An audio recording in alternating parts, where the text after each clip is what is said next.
મારું નામ જીવાભાઈ રાજીભાઈ કનારા, ward number 6, 78 વિધાનસભામાં છેલ્લા 1995થી ભાજપમાં કાર્યકર્તા તરીકે કામ કરતો હતો.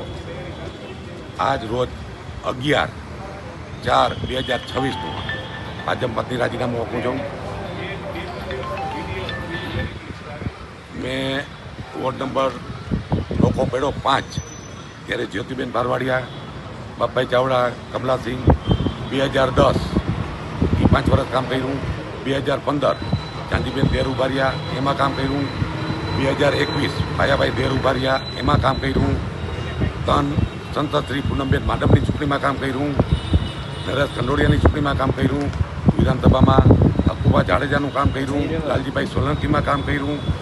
રીવાબા જાડેજામાં એક વિધાનસભામાં કામ કર્યું 5 વર્ષ.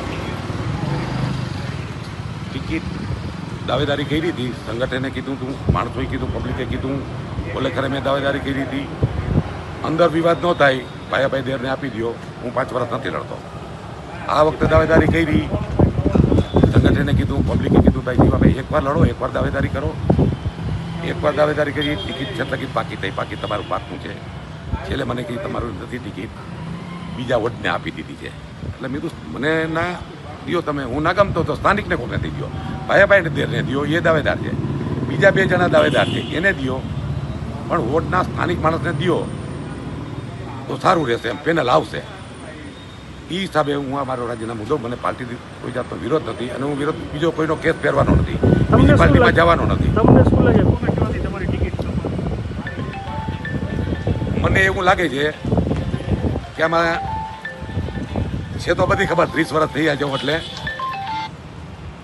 પણ ક્યાંક મોટા માણસોની 5 મિનિટમાં ટિકિટ કપાતી હોય અને હાવ નવા યુવા ચહેરો આવતો હોય વિધાનસભામાં, કે પાર્ટીમાં ક્યાંય કામ ના થયું હોય, કોઈ દી કર્યું ના હોય, ખાલી મહિનોથી કર્યું હોય, એની જો 5 મિનિટમાં ટિકિટ કપાતી હોય તો હું સામાન્ય કાર્યકર્તા જાઉં, મારી તો 1 સેકન્ડમાં કપાઈ શકે.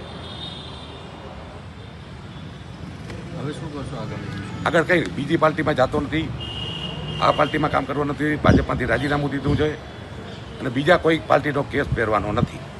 વ્યક્તિવાર જે પબ્લિકના કામ થશે હું કરીશ.